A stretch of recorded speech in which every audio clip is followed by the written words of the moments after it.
¿Se durmieron? Sentimos árbol de habla. Ya me lo han dicho. Bueno, que lo digan bebés, se quedan dormidos. Bueno, entonces estábamos viendo los mecanismos que traen los sistemas operativos para gestionar procesos. Dentro de la gestión de procesos está la parte de creación, ¿sí? Y dentro de la creación vimos cuál es la estrategia que utiliza POSIX para la creación de procesos, ¿cierto? Entonces la charla anterior hablábamos que POSIX ofrece una llamada al sistema denominada for. ¿Qué es lo que hace for? Explíquenlo con sus palabras. Porque esa puede ser una pregunta de tipo parcial. Copia del proceso que está en ejecución. Ajá, saca un proceso, saca una copia del proceso que invocó la llamada, ¿cierto? ¿Sí?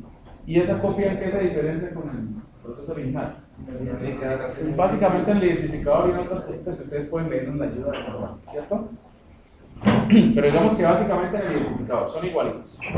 Y además, ¿qué comportamiento interesante tiene la llamada al sistema con el valor de retorno?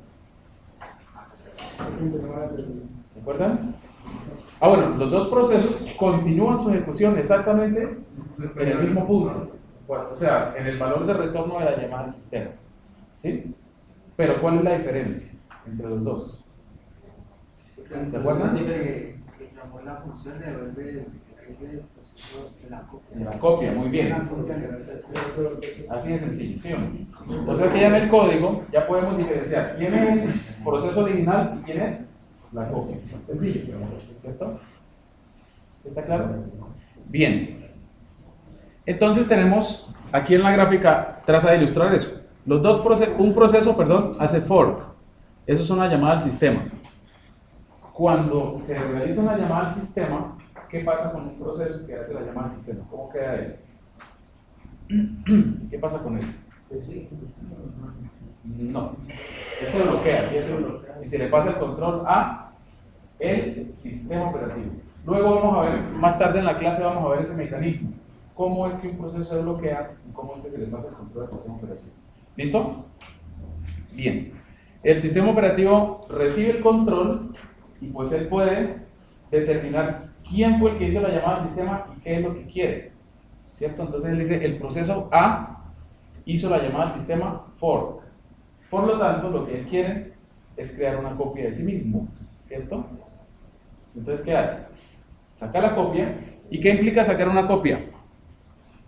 Tomar el proceso original que tiene un PC o IP. Cuando vean PC es el mismo IP. Program Counter. Le saca una copia idéntica, ¿cierto? Obviamente tiene que actualizar sus estructuras de datos, el sistema operativo, porque ahora existen dos procesos similares. ¿Sí? Entonces él tiene un bloque de control de proceso de A y ahora tendrá otro bloque de control de proceso. Recuerden que el bloque de control de proceso almacena la información del proceso. ¿Cuál es su identificador? ¿Cuál es su padre? ¿En qué estado se encuentra? ¿Dónde está la memoria? Etc. ¿Listo? ¿A quién le devuelve el control del sistema operativo? ¿A quién? Al proceso que hizo la llamada. Podría ser a cualquiera de los dos, pero generalmente es al proceso que hizo la llamada, o sea, este. Pero ahora existen dos. Cuando este termina, o en algún momento posterior, se le pasa la CPU a este otro, a la copia, ¿cierto? ¿Cómo se complementa esa llamada al sistema? Porque no queremos tener copia de copia de copia. ¿Cómo se complementa eso? Ah, bueno, con la otra llamada, ustedes tienen que averiguar qué se llama exec. ¿Sí la averiguaron? No. ¿Sí? ¿Qué hace? ¿Qué hace exec? ¿De acuerdo?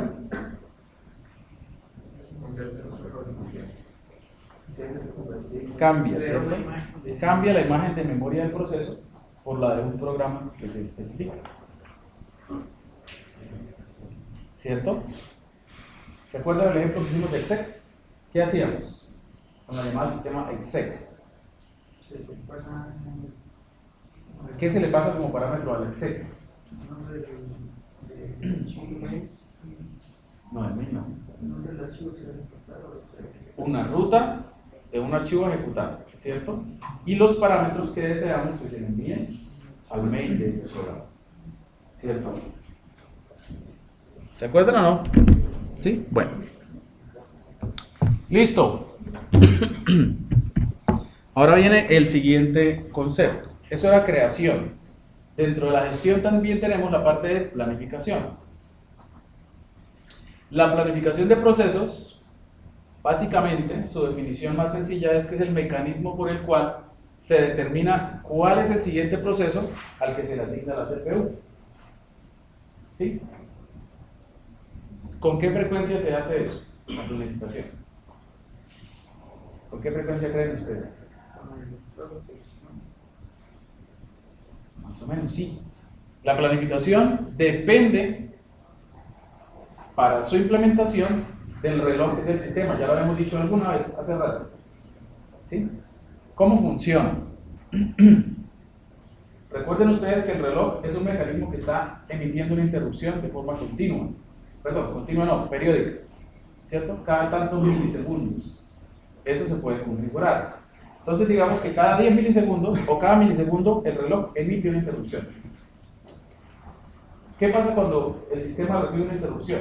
¿Qué pasa con el sistema? ¿Qué sucede? Se verifica la IDT.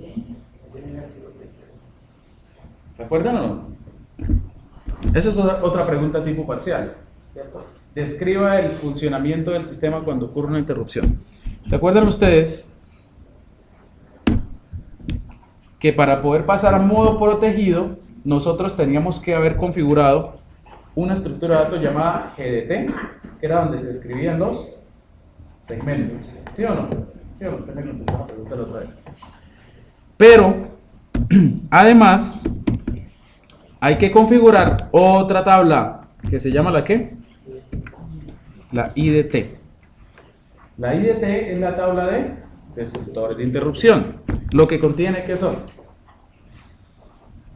Pues descriptores de interrupción, ¿cierto? ¿Y qué es un descriptor de interrupción? Es un apuntador, básicamente. ¿Pero qué contiene? Él contiene una dirección. ¿En qué formato? ¿Qué tipo de direcciones contiene la IDT? Tanto en modo real como en modo protegido. ¿Direcciones qué? Lógicas. Muy bien. En donde se encuentran las rutinas que van a manejar la interrupción. Entonces supongamos que la rutina que va a manejar la interrupción está por aquí arriba, ¿cierto? Que va a manejar la interrupción N, por aquí arriba. Entonces en la entrada de la GDT N, ¿cierto? Hay un descriptor que lo que contiene es lo siguiente. Contiene una dirección lógica, además de otra información, pero básicamente es una dirección lógica. Y esta dirección, perdón, ¿cómo se calcula la dirección lineal a partir de la dirección lógica? ¿Cómo? Con este selector, ¿a dónde nos vamos? A la básica de la memoria. A la GDT, en donde encontramos, perdón, un descriptor de segmento en donde dice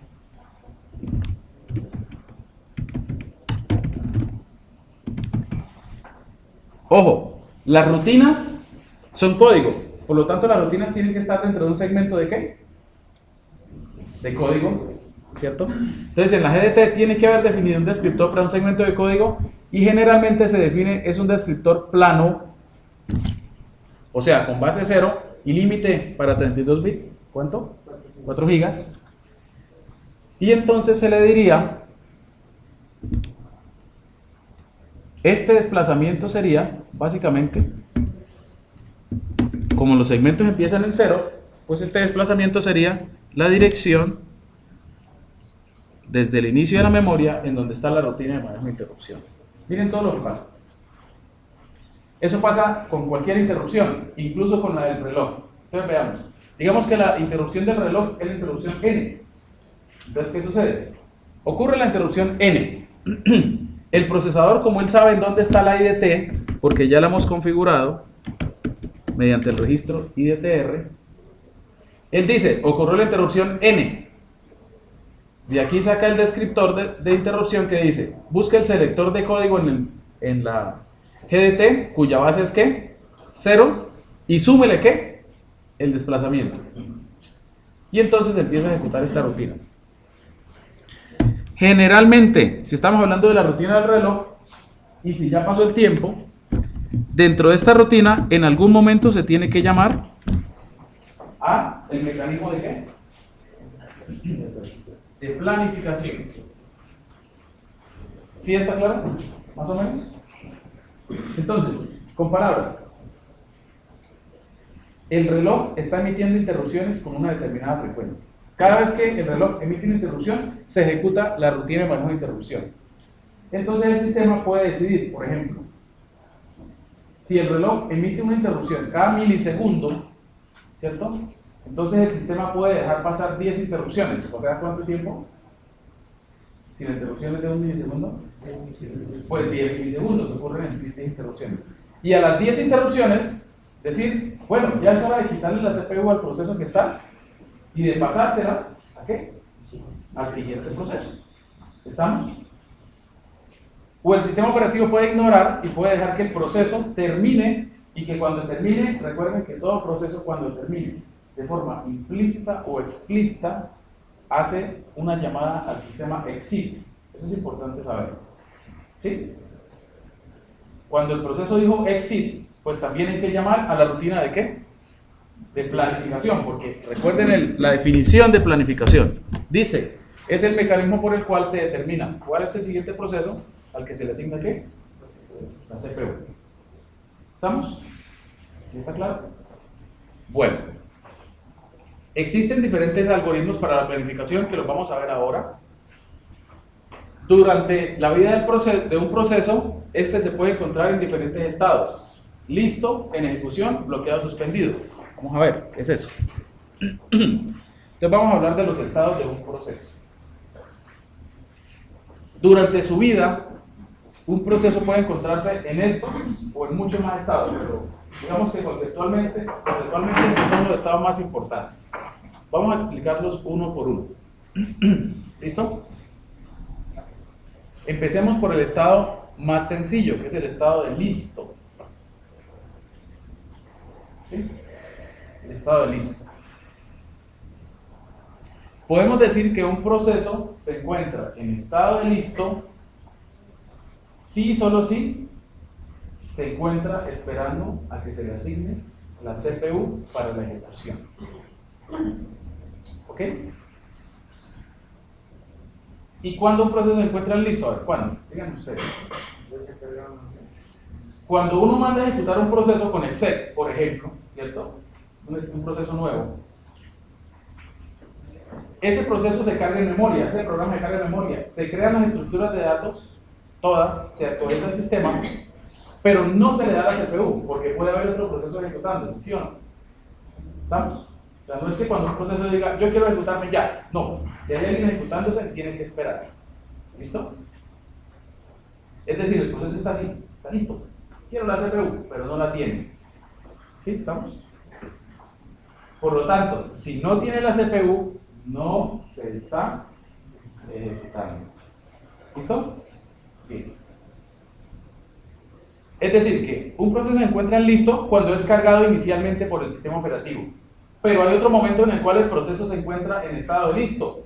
Y es, por ejemplo, si hemos determinado repartir la CPU de forma equitativa y el reloj ha dicho, como veníamos en el ejemplo hace un momentico, que han ocurrido 10 interrupciones y necesitamos quitarle la CPU a ese proceso y dársela a otro, ¿cierto? A ese proceso que se le quitó la CPU, vuelve a quedar ¿en qué estado? Listo, porque le quitamos la CPU y ahora otro proceso se encuentra ejecutando. En algún momento tendremos que retornarle la CPU a ese proceso para que pueda continuar con su ejecución. ¿Sí? Bien. Señor. Por ejemplo, cuando uno está realizando una instalación de imágenes que se queda bloqueado, ¿se realmente puede eso sí se bloquea o algún día regresará y Ya vamos para allá. Vamos con el siguiente estado, que es el estado de ejecución. ¿Listo? Ese es más sencillo todavía. Un proceso se encuentra en ejecución si y solo si tiene asignada la CPU para ejecución. En otras palabras, vamos a hacerlo aquí con una gráfica. Digamos que este es el mapa de memoria del proceso. Este es el proceso cargado en memoria. Aquí está su código. Aquí están sus datos. Aquí está su pila. Entonces, un proceso se encuentra en ejecución si y solo si tiene asignada la CPU para ejecución. O sea, si y solo si, y P, que siempre es relativo a CS, ¿cierto? Y P siempre relativo a CS, se encuentra dentro del espacio de memoria de ese proceso. O sea que el procesador está ejecutando instrucciones de él, del proceso. ¿Está claro? ¿Cuándo un proceso está en ejecución? ¿Sí? Y eso último. ¿Señor? No, es lo último que tiene la IP. Claro, para que él esté en ejecución, quiere decir que el procesador está ejecutando instrucciones que son suyas desde el proceso. Porque pueden haber, ahora sí, vamos a ver, vamos a mejorar este esquema. Pueden haber muchos procesos en memoria, pero en cualquier momento, ¿cuántos están ejecutando? Solo uno. Bueno, entraría en la discusión, bueno, ingeniero, porque tenemos múltiples núcleos, entonces no importa. Siempre el problema es el mismo. Vamos a tener más procesos que núcleos, ¿cierto? Cuando lleguemos a tener en algún futuro, ¿cierto?, un sistema computacional en el cual cada vez que yo necesite ejecutar algo se crea automáticamente un núcleo, ahí ya no tenemos un problema, ¿cierto? ¿Puede ser? ¿Cierto? ¿Sí está claro? Bueno, ahí esa B en IP sobra, ¿cierto? Entonces, un proceso se encuentra en ejecución, pues obviamente, pero no, al principio no es tan obvio, pero solo se encuentra en ejecución si y solo si el proceso se encuentra pues ejecutando instrucciones que están dentro de su segmento de código. Eso es lo que, entre comillas, se llama tener la CPU.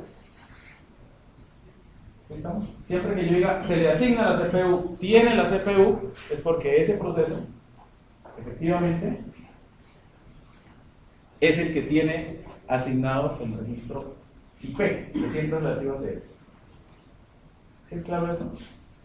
Entonces los demás procesos, estos de aquí, ¿están en ejecución? No. ¿Cómo podrían estar? Listos o bloqueados, que es lo que vamos a encarar. ¿Sí es claro entonces? Bien. Por eso es importante la planificación. ¿Cuál es la definición de planificación? Otra vez. ¿Qué es? El mecanismo por el cual se determina cuál es el siguiente proceso al cual se le va a pasar o se le va a dar ejecución. Por eso es tan importante ese mecanismo, ¿cierto? Porque si yo no lo hago correctamente, el desempeño del sistema hacia el usuario va a ser horrible, ¿cierto? Va a ser pésimo. El usuario va a decir, no, ese sistema es súper lento. ¿Ok? Entonces, ¿está clara la diferencia entre un proceso en estado de listo y un proceso en estado de ejecución? ¿Sí? ¿Qué condición se tiene que cumplir entonces para que un proceso esté en ejecución? Pues que IP se encuentre dentro de su región de memoria, de código. Así de sencillo. Bueno, y vamos con el siguiente estado, que era el de su pregunta. ¿Me recuerdan? Gracias. Hay que ver el video. Sí, no, gracias. Entonces, ¿qué es el estado que nosotros llamamos bloqueado? Sí, muchas veces uno confunde el estado de bloqueado. Porque, ojo, un proceso puede estar en ejecución, pero puede parecer al usuario que está bloqueado, por eso simplemente porque no emite ninguna señal ni nada, ¿cierto? Por ejemplo, en el código que hemos visto de aprendiendo sistemas operativos, ese jump finished, ¿cierto? Que se queda en un ciclo infinito ahí. Ahí el proceso no está bloqueado, la tarea no está bloqueada, está en ejecución. Lo que pasa es que al usuario no se le muestra nada, entonces él intuye o más bien infiere que el proceso está como bloqueado. Ojo. Ahora sí vamos a comprender la real definición de un proceso que se encuentra bloqueado. Entonces, un proceso se encuentra bloqueado cuando se encuentra a la espera de un suceso. Ojo. Cuando se encuentra a la espera de un suceso que solo puede ser causado por el sistema o por otro proceso. Está como rara la definición. Un proceso se encuentra bloqueado cuando ¿qué? Cuando se encuentra a la espera de un suceso que solo puede ser causado por el sistema o sea, el sistema operativo o por otro proceso. ¿Listo? No, por el mismo no. Ahí estaría bloqueado. Eso es lo que pasa cuando hay o sea, el producto no responde. Es cuando lo que Entonces, cuando un programa no responde es porque otro le está robando. Porque él está esperando que suceda algo, pero él no lo puede desencadenar. Tiene que desencadenarlo el sistema u otro proceso. Ejemplo sencillo. Ustedes hacen un programa en C que le da una tecla. ¿Sí? Empieza la ejecución del proceso, del programa. Cuando llega el punto en que él solicita la tecla, ¿qué pasa con ese código, con ese programa, con ese proceso? ¿Qué pasa? se queda esperando las pegas. Pues él se queda esperando. Y él mismo no puede disparar la tecla. Tiene que esperar ¿a qué? A que el usuario en este caso la pulse. Pero listo, el usuario la pulsa, la tecla. ¡Pum! ¿Eso causa una qué? Interrupción. ¿Quién recibe la interrupción? El sistema operativo. Y él es el que dice, ah, miércoles, esto es una tecla pulsada. Había alguien esperando por una tecla, a ver quién estaba. Sí, él. Entonces ahí lo desbloquea. ¿Está claro? El evento o el suceso solo puede ser desencadenado, por el sistema operativo o por otro proceso, no por el mismo. ¿Sí? ¿Estamos? Una vez que un proceso se queda bloqueado, ¿sí? No recibe la CPU. Se le quita la CPU, porque no tiene sentido dejarle la CPU a un proceso que está bloqueado. Él está esperando que pase algo y si nosotros nunca hacemos que pase, estamos desperdiciando la CPU. ¿Sí? Entonces, cuando el proceso está bloqueado, no recibe la CPU. Bien, ahora vamos a ver las transiciones, es lo más bonito y lo más importante. Veamos. La transición que está numerada con 1 es una transición entre ¿qué estados? ¿En qué estados? Ejecución y bloqueado. ¿Listo? Bien, esto implica algo muy importante. Quiere decir que para que un proceso pase a estado de bloqueado, generalmente es porque el proceso voluntariamente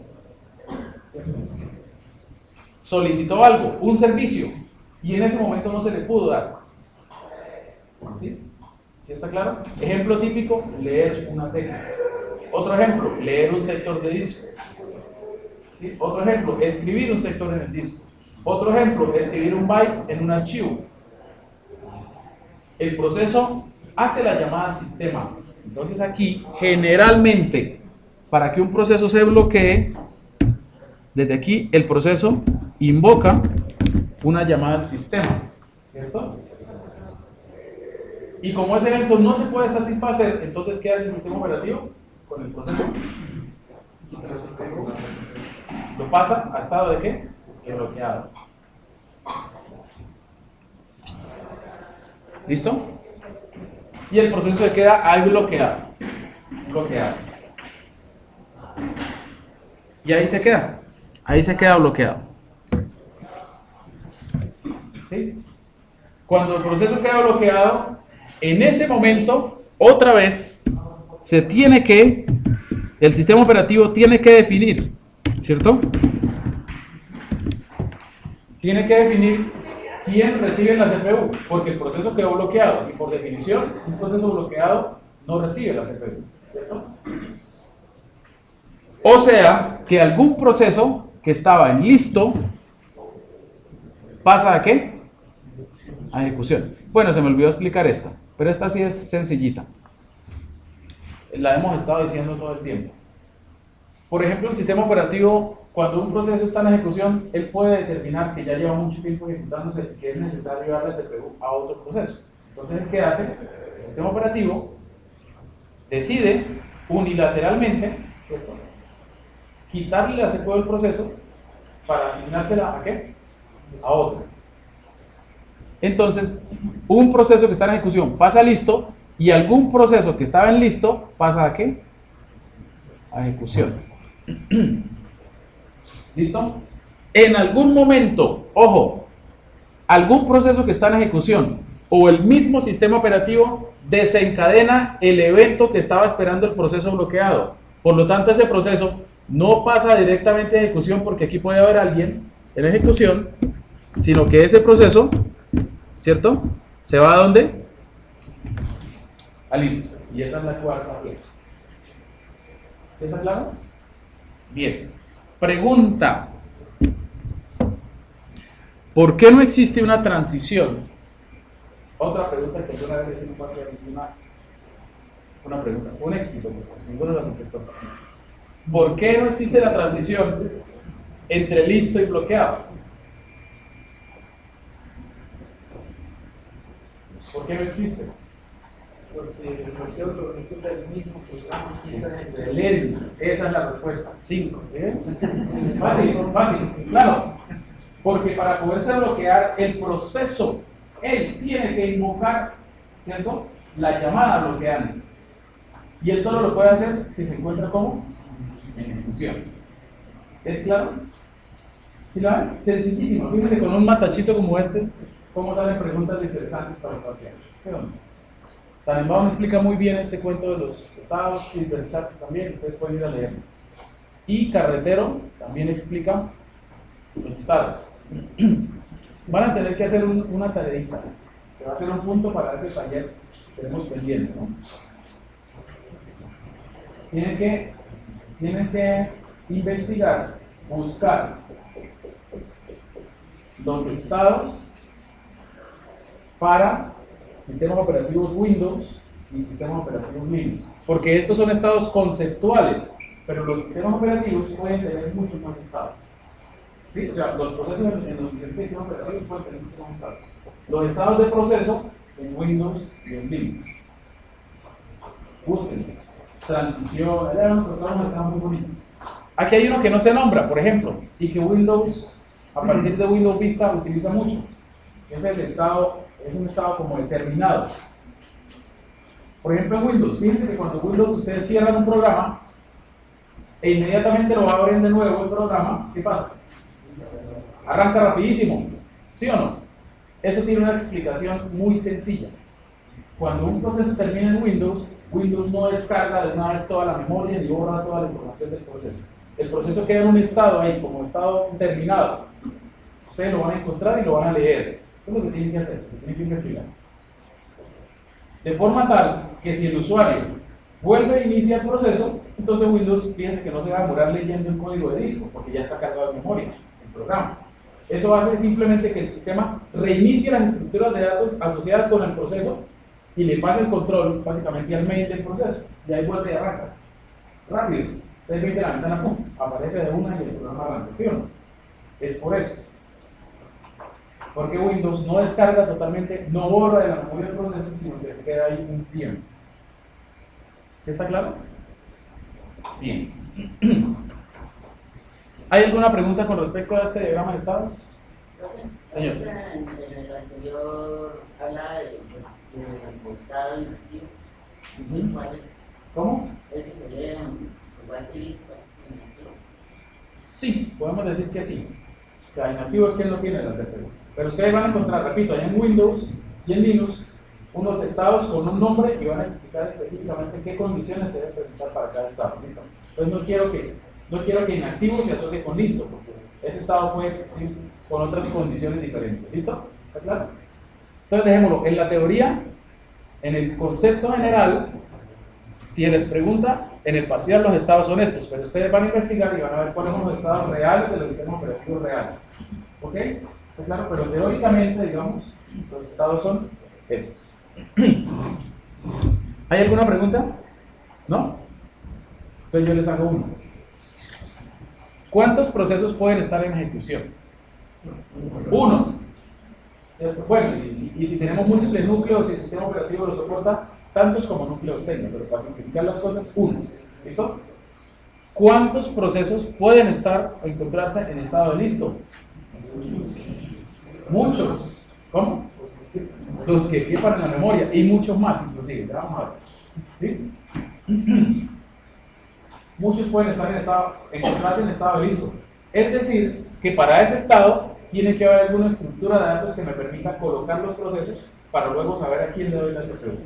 ¿Qué estructura de datos utilizaríamos para guardar los apuntadores a los procesos que se encuentran listos? ¿Otra vez? Entonces, como pueden haber muchos procesos en estado de listo, pues yo debo tener una estructura de datos que me los almacene. Debo tenerlos referenciados porque se pierden fallas, ¿cierto? ¿Qué estructura de datos utilizo o podría utilizar para almacenar esos apuntadores a los procesos? Pues una pila o una ¿qué? Una cola. Pues es más conveniente una cola. ¿Por qué una cola? ¿Por qué una cola y no una pila? ¿Qué pasa si ustedes llegaran a un banco y el banco no funcionara con una cola, sino con una pila? Ah, bueno. ¿Sí la pilla? ¿Sí la pilla? ¿Sí o no? No, hermano, pero llegue primero. Dejaras esto una pila. ¿Sí o no? ¿Dónde estamos? ¿Sí está claro entonces? Bueno, eso es importante, ojo, es importante. ¿Listo? Porque pueden haber sistemas operativos que se implementen con una pila, por alguna razón. Pues no sabemos, pero alguien se lo puede inventar. Bueno, ahora, recordemos, los procesos que estaban en el gráfico anterior, todos se encontraban en memoria, porque pues, dijimos que la definición del proceso era programa en ejecución, o sea que el programa se cargaba del ejecutable y se llevaba a ¿dónde? A la memoria. Pero veamos, ¿qué sucede si el proceso que está en ejecución consume mucha memoria y necesita más memoria? ¿Cierto? Y aparte de eso tenemos muchos procesos que se encuentran en estado de listo que también consumen memoria. ¿Sí? Entonces digamos que tenemos un procesador de 32 bits con 1 GB de RAM. Y tengo un proceso que está en ejecución que está reproduciendo un video. ¿Cierto? Esos videos de DVD. Entonces que no graban un disco. Puede ser que ese proceso requiera más memoria, ¿cierto? Porque la reproducción de video, la multimedia requiere mucha memoria RAM. Entonces, puede darse el caso en que la memoria se agote. ¿Qué decisión toma el sistema operativo? Fíjese que los procesos que se encuentran bloqueados se encuentran en memoria, pero ellos no reciben la CPU, ¿cierto? Entonces, ¿para qué los tenemos en memoria? Estamos desperdiciando la memoria con ellos. Entonces, ¿qué hacemos con ellos? Los llevamos a una memoria de intercambio, que en los sistemas operativos actuales se implementa como disco. Los llevamos a disco. Y con eso liberamos memoria RAM. ¿Estamos? O sea que esos procesos pasan a estar desbloqueados, pasan a estar como suspendidos. Entonces podríamos hacer lo siguiente, podríamos decir, de aquí para arriba los procesos se encuentran ¿en dónde? En RAM, y de aquí para abajo se encuentran en una memoria de intercambio. ¿Listo? Bueno, incluso puede pasar que aún sacando los bloqueados el sistema necesite memoria. Entonces incluso se podría tener lo siguiente, que los procesos listos también pasen a memoria de intercambio. Si necesito más memoria. ¿Sí? ¿Estamos? Entonces esos procesos se encontrarían en estado suspendido.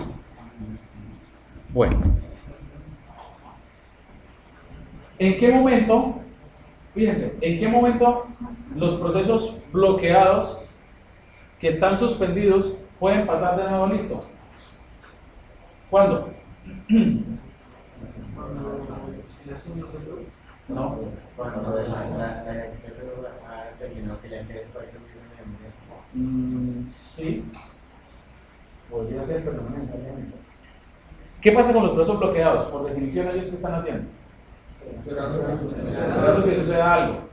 Entonces, ¿para qué lo subo a RAM si todavía no ha sucedido lo que estamos esperando? Entonces los procesos suspendidos solo se llevan a listos, o sea, eso implica una transferencia de disco a RAM, ¿no? ¿Cuándo?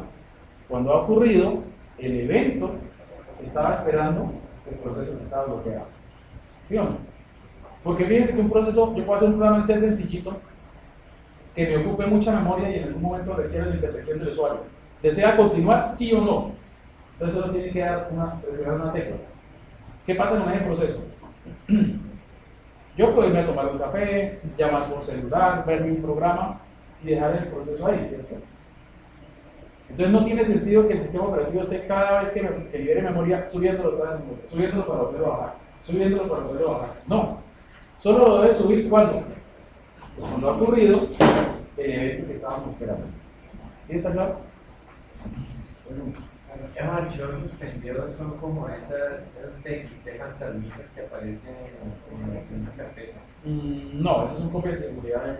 Cuando un editor abre un archivo, generalmente saca una copia de seguridad. Vamos a ver. ¿Quieren verlo? ¿Quieren ver? Vamos a verlo. Vamos a verlo en Windows.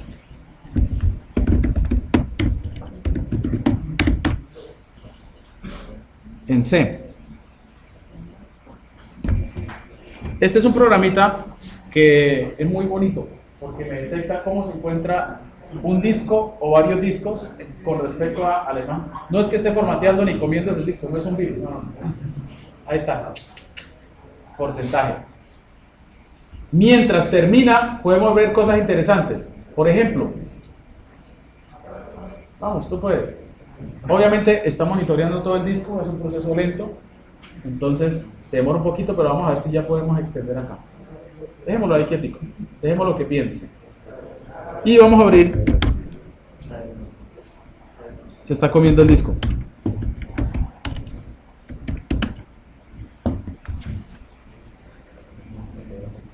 Todo sistema operativo Windows por defecto en su disco C almacena dos archivos. Son archivos que son del sistema, está en la S, y se encuentran ocultos y que uno no debería borrar. Este archivo que se llama hibfile.sys es el archivo de hibernación. Cuando ustedes cogen el portátil, lo cierran y luego lo abren y están en el mismo estado, lo que hace el sistema es que guarda una foto de la memoria tal cual y la vuelca en ese archivo hibfile. Y el archivo pagefile.sys es el archivo de memoria de intercambio. ¿Estamos?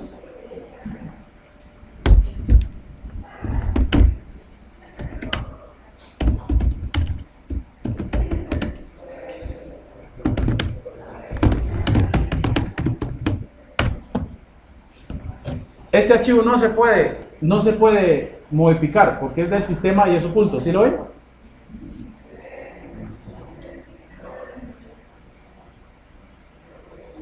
Miren qué tamaño tiene. Pero usted sí tiene superficie, ¿sí o no? ¿Sí lo ven?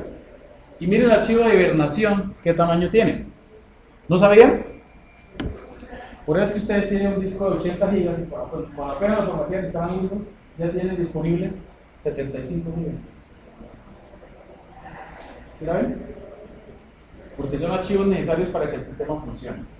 Ahí es donde se copian las cosas cuando uno dice memoria de intercambio, se están copiando ahí dentro de esos archivos. ¿Está claro? Linux. Linux funciona diferente. Él no funciona con un archivo dentro del disco. Él no funciona así. Linux funciona de una forma diferente.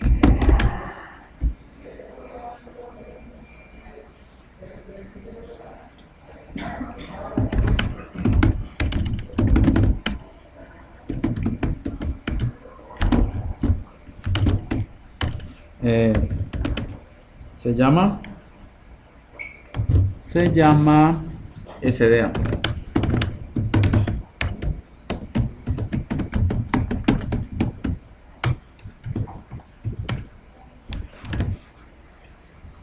SDA.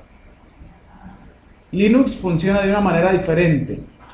Linux lo que hace es que crea una partición diferente, ¿sí? Que no es accesible en el sistema por los usuarios, solo por el sistema operativo, y que se llama la partición de swap. Por eso cuando uno instala Linux y le dice que automáticamente particione el disco, él crea una partición de swap, ¿sí la ven? De memoria de intercambio. Entonces funciona diferente. Windows crea un archivo, mientras que Linux, ¿qué hace? Funciona con una partición dedicada al intercambio. ¿Listo? Eso tiene sus razones de ser. Por ejemplo, ¿qué ventajas tiene tener una partición aparte, valga la redundancia, para el swap, para el intercambio? ¿Cómo? En ambos casos es acceso directo, pero la ventaja básicamente es que esa partición puede estar en un disco dedicado, mientras que si lo ponemos en C, como en Windows, el acceso a disco que se hace al disco C, hay que compartir el acceso que hace el sistema, los programas, más el intercambio. Mientras que tener una partición dedicada, pues es el acceso exclusivo a esa partición, es más rápido. ¿Sí está claro? Bien. ¿Preguntas hasta acá? ¿No? Bueno, vamos a ver entonces en Windows cómo se está manejando ese cuento de la planificación. Aquí no se puede ver mucho porque pues la planificación se hace muy rápido, entonces lo que estamos viendo aquí es una foto muy lenta del sistema. Si la planificación se hace cada 10 milisegundos y esta foto se toma cada segundo, pues es como si pusiéramos un caracol a tomarle la foto a una liebre, ¿sí? Cuando la toma ya quién sabe dónde está. Pero aquí se alcanza a ver que se está alternando la CPU entre diferentes procesos. Si nos vamos al rendimiento, vamos a ver el uso. Este sistema tiene 4 núcleos. Entonces así está el uso de la memoria, del procesador, perdón, y de la memoria. Se están utilizando 257 gigas, o sea, más o menos el 68%. Todavía le queda memoria. Y aquí ustedes, señor. En el caso de 4 núcleos, cada uno puede seleccionar 4 gigas. ¿Cómo? Cada uno puede elegir 4 gigas. Sí, pero no quiere decir que tenga de 64 gigas. O sea, cada uno puede referenciar los 4 gigas de memoria, pero son los mismos 4 gigas de memoria. ¿Está claro? Bueno, no sé si alcanzan a ver aquí. Aquí dice, memoria total en caché disponible, libre. ¿Cuánta memoria libre tengo? 4 megas, no tiene sentido, ¿cierto? No tiene sentido tener 4, sí, solo estoy utilizando 2,60 gigas. ¿Por qué tengo solo 4 megas de memoria libre? Exacto, entonces, los sistemas operativos actuales se han dado cuenta de algo, de lo siguiente. Si yo tengo, eso pasa con sistemas que tienen suficiente memoria. Si yo tengo mucha memoria, yo puedo hacer que parte de esa memoria funcione como un caché de disco, por ejemplo. Entonces, lo que yo escriba en la memoria es como si se escribiera básicamente en ¿dónde? En el disco. O más bien, lo contrario. Yo puedo simular el disco en la memoria. Y obviamente el acceso a la memoria es 1.000.000 de veces más rápido que el acceso al disco. Esa es la memoria de caché. Vamos a Linux. Existe un comando que hace exactamente lo mismo.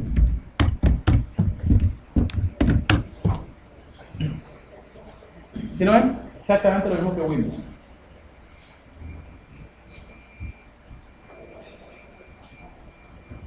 En este caso, esta es una máquina virtual, ¿sí? A la cual se le asignó 1 giga de RAM. 1 giga de RAM. Está utilizando 500 megas y tiene 500 megas libres.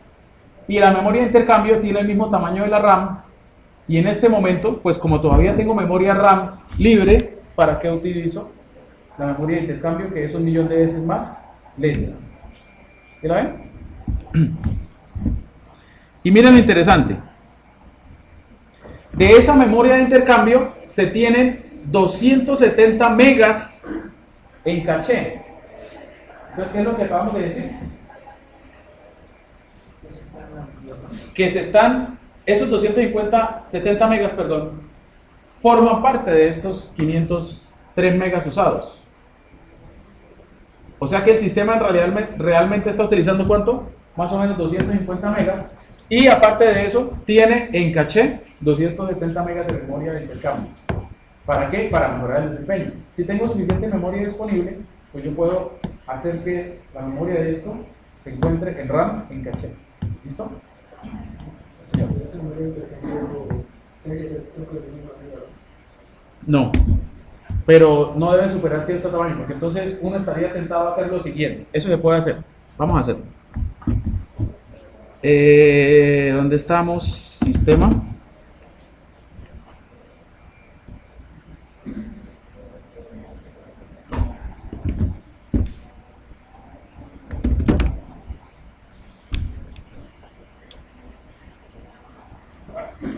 Configuración avanzada del sistema. Rendimiento, aquí. Otra vez, porque a mí siempre me olvida. Yo no me acuerdo de los. Cada sistema operativo lo pone en un sitio diferente, entonces yo lo que hago es buscarlo. Configuración avanzada del sistema, rendimiento, opciones avanzadas. Y miren esto. Memoria virtual. Un archivo de paginación es un área del disco duro que se usa como si fuera RAM. Total del archivo de paginación para todas las unidades, ¿cuántas megas? ¿Qué es más o menos el tamaño de qué? De la RAM. Uno podría estar tentado a hacer esto, cambiar y decir, de C utilice 10 megas. Ah, bueno, el sistema operativo lo administra automáticamente. Por supuesto. Yo puedo colocarle 10 megas y 20, perdón, ¿cuánto era? 3 gigas, ¿era que ocupaba? Yo puedo decirle, ocupe 10 gigas para memoria de intercambio, ¿sí? Pero ojo, que yo aumente el espacio de memoria de intercambio no quiere decir automáticamente que se aumente el rendimiento del sistema. Por una sencilla razón. Repito, el disco es 1.000.000 de veces más lento que la memoria RAM. Y el intercambio funciona sacando cosas de la RAM y llevándolas a ¿dónde? Al disco. Usted puede tener 10 gigas, sí. Listo, maravilloso. Se necesita 1.000.000 de gigas para hacer un intercambio equivalente a 1 giga. ¿Cómo? Se necesita 1.000.000 de gigas en disco para hacer un intercambio. No, pero no es capacidad, sino velocidad de acceso. Es 1.000.000 de veces más lento. O sea, es más rápida la RAM. Que le meta más. Así le meta 10, 20 gigas de memoria de intercambio, lo que yo quiera. Esto lo hacían, por ejemplo, yo cuando tuve mi computador, mi primer computador que compré con mi trabajo, fue un computador que tenía 256 megas en RAM y en ese momento era lo último. Me costó el sueldo de un mes completito. Y entonces yo le ponía, no, pues que me aumente a 1 giga. O sea, 4 veces la memoria RAM en memoria de intercambio. ¿Sí? Pero eso, pues sí, podía correr más programas y todo porque los programas no decían sin memoria. No tiene memoria, claro, pero la ejecución del programa era muy lenta, porque el sistema entonces se la pasaba todo el tiempo haciendo intercambio. Por eso es que ustedes, los computadores viejitos, ustedes ven que a toda hora el disco está así, como pegado, ¿cierto? No es que los programas estén leyendo y escribiendo el disco, puede ser, pero lo más probable es que sea el sistema operativo haciendo intercambio. ¿Está claro? Usted puede poner aquí 10, 20, 40 gigas, pero eso no implica que le mejore el rendimiento. Porque sí, usted está aumentando el espacio de memoria de intercambio, pero a un costo. El sistema tiene que incurrir el costo de copiar cosas de memoria a disco. Conclusión, si quiere un sistema más rápido, pues compre un computador más nuevo o compre más memoria. ¿Listo? Entonces no hay nada que hacer.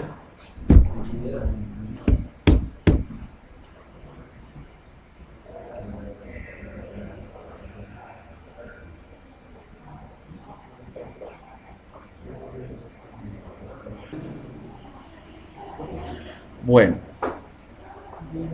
entonces está claro el concepto de la planificación. ¿Sí? ¿Está claro?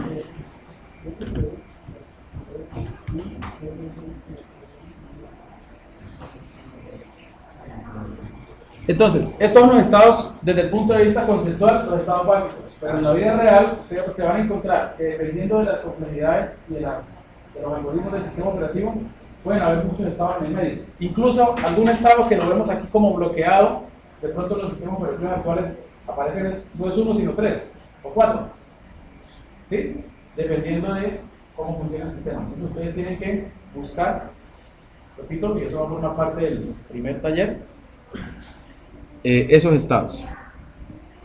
Bueno, entonces, la creación de procesos que ya la vimos y la finalización de procesos que también ya la vimos. ¿Se acuerdan? ¿En qué comando yo finalizo un proceso? No, eso es cuando él quiere terminar voluntariamente. Por el comando kill, ¿cierto? Bueno. ¿Qué pasó?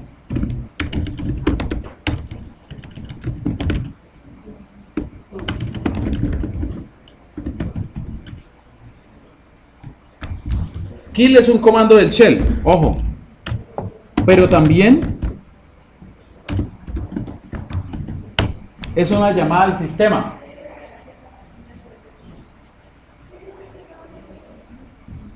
¿Sí? ¿Qué recibe como parámetro kill? Recibe dos parámetros. El PID del proceso, este PIDT básicamente es una máscara para un tipo de datos entero, y la señal. La llamada kill se puede usar para enviar cualquier señal a un proceso.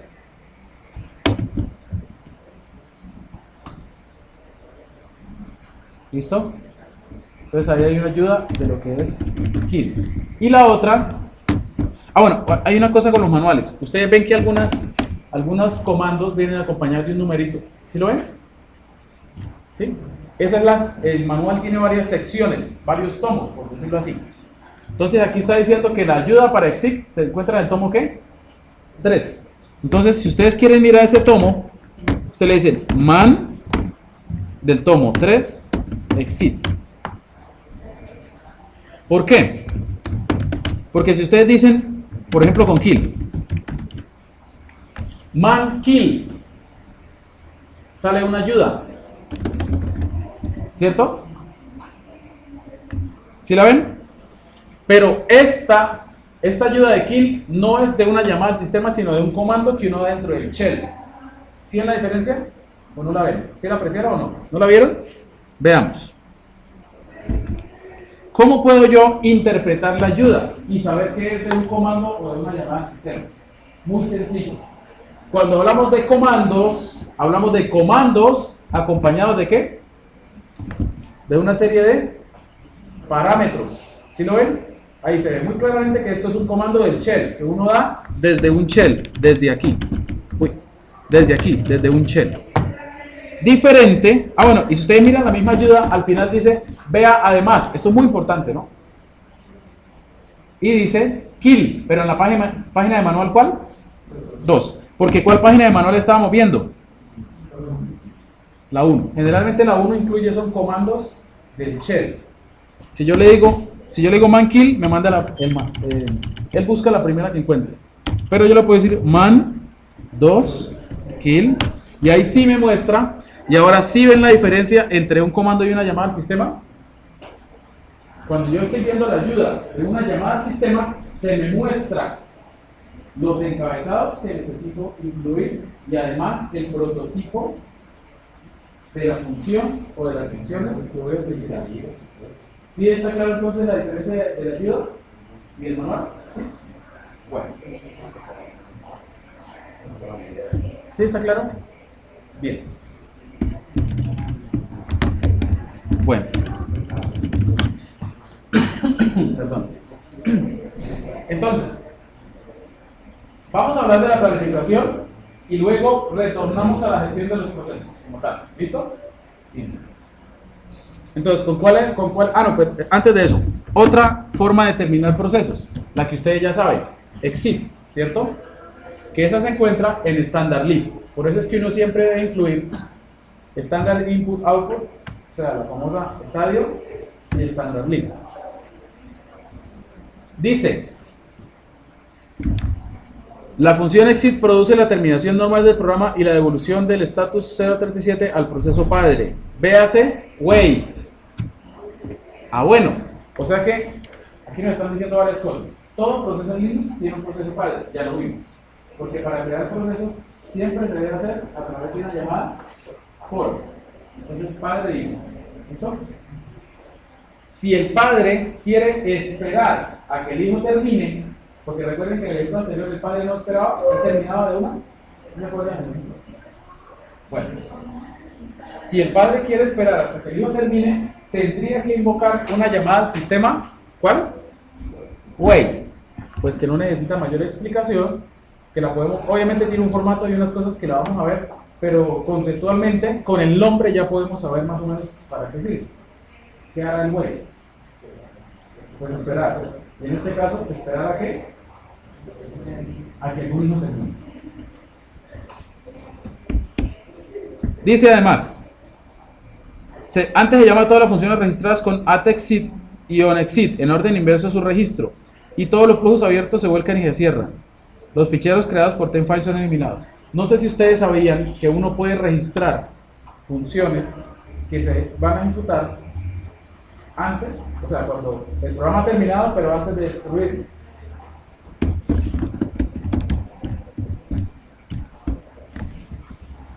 Aquí dice, atexit registra una función para ser llamada al momento de una terminación normal del programa. Pues uno, ¿qué le pasa como parámetro? Al atexit, ¿qué le pasará como parámetro? Esto. ¿Y ustedes saben qué es eso? Es un tipo raro, ¿sí o no? Básicamente es un apuntador a una función, porque el lenguaje se permite pasar funciones como parámetros. Pues si no lo sabían, él lo deja hacer. La función atexit registra la función para ser llamada al momento de la terminación normal, tanto por vía exit o de algún retorno desde el main. Las funciones así registradas se llaman en el orden inverso de su registro. No se puede pasar ningún argumento. ¿Listo? ¿Está claro? Luego volvemos aquí. Vamos a volver, que me interesa, a la parte de planificación. Vamos a hablar un poquito de la planificación. ¿Sí? Ustedes en las... Ah, bueno, yo no les he pasado, pero ustedes pueden...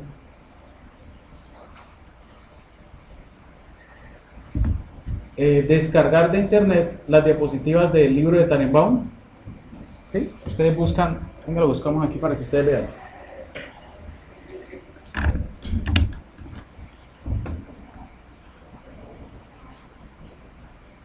Están en inglés, pero eso no es problema para ustedes, ¿no?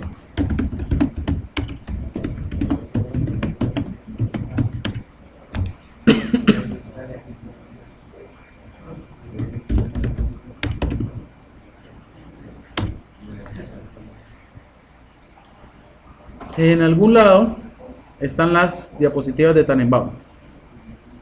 ¿Qué son estas? Estamos en el capítulo 2.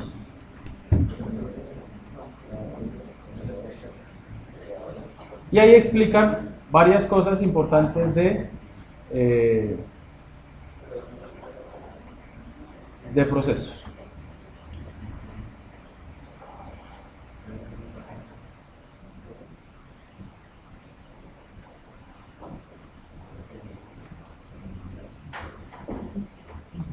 Ahí explican varias cosas de procesos. Entonces vamos a explicar esta parte de la planificación. ¿Listo? Bueno. Para explicar el cuento de la planificación, debemos antes recordar cómo funciona el sistema y cómo gestiona sus interrupciones. Vamos a ver. Vamos a suponer lo siguiente. Vamos a suponer que esta es la ejecución del sistema en el tiempo. ¿Listo? Entonces, si solo se está ejecutando el sistema operativo y el sistema operativo solo tiene una tarea, pues la ejecución en el tiempo, ¿cómo sería? Pues que la CPU solo se debe distribuir ¿entre quién? Entre el sistema operativo. ¿Está claro? Pero a medida que se van creando tareas,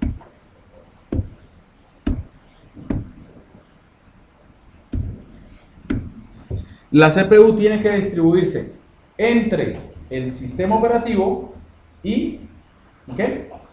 Y las tareas. O sea que si hiciéramos un gráfico, tendríamos algo como lo siguiente. La CPU la recibe el sistema operativo, en algún momento la recibe la tarea A, ¿cierto? Y de acuerdo con el mecanismo de planificación, podemos, por ejemplo, elegir lo siguiente. Darle la CPU al proceso A desde que inicia su ejecución hasta que el proceso A por sí mismo dice exit. O sea, hasta que el proceso ¿qué? Termina. Si lo hiciéramos de esa forma, entonces ¿cómo iría la ejecución? Pues a después de ¿a quién se le daría? La CPU se le daría a B, luego a C, y luego ¿a quién? A D. ¿Listo? ¿Sí? Esa sería una de las primeras estrategias de planificación, que se llama FIFO. Y no necesita mayor explicación el nombre, porque ustedes saben que FIFO significa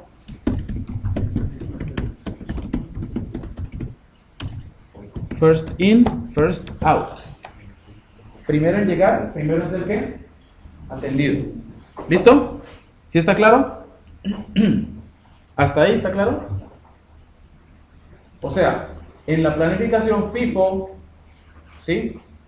A medida que los procesos van siendo creados y se van agregando a cuál cola de las colas de estado de procesos. ¿A cuál cola? A la cola de listos. Claro, los procesos se crean y una vez que están conformados, se guarda un apuntador de ese proceso en la cola de listos. ¿Y en qué consiste la planificación entonces? ¿En qué? En sacar el primero, el que se encuentre en la cabeza de la cola de listos, y pasarle la CPU. ¿Listo? Y dejarle la CPU a ese proceso. Dejársela. ¿Hasta cuándo? Hasta que el proceso voluntariamente, ¿cierto? Dice, señor sistema operativo, quiero terminar. Exit o retorna del main que tiene el mismo IP. ¿Sí está claro? ¿Sí? Esto se llama, pues tiene otro nombre. Esto se utilizaba en sistemas por lotes o en sistemas monotarea. Porque sí, yo podía crear varios procesos, pero en cualquier momento solo tenía una tarea en ejecución. Y hasta que esa no terminara, no podían iniciar las otras. Denme un ejemplo de esos sistemas. DOS. Uno es DOS, iniciaba un programa y hasta que ese programa no terminara, no pasaba al siguiente. ¿Cierto? ¿Sí está claro? Bien. Esto se llama FIFO y ya vamos a hacer una simulación. ¿Listo? Esto no lo podemos ver en la vida real tan, porque obviamente la planificación es un proceso muy rápido y tendríamos que ver con una frecuencia de milisegundos, así para poder explicar este cuento. Entonces, lo vamos a hacer a nivel de simulación, pero lo vamos a ver en la práctica con los ejemplos del sistema operativo. ¿Listo? Bien. Primera estrategia de planificación, entonces, ¿cuál? FIFO. Pero ojo que lo que estoy diciendo acá no es 100% verídico con respecto a lo que pasa en el sistema. ¿Por qué? Porque, ¿qué? Bueno, sí, eso es uno. Pero hay un dispositivo que está en todo momento interrumpiendo el sistema, ¿se acuerdan? ¿Cómo se llama? El reloj. O sea que realmente lo que pasa es lo siguiente.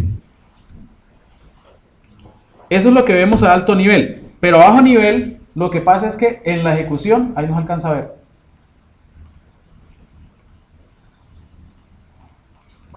Con una frecuencia que en teoría es la misma, ¿no? O sea, los punticos están espaciados igual, pero pues para ponerme a espaciarlos igual. ¿Cierto?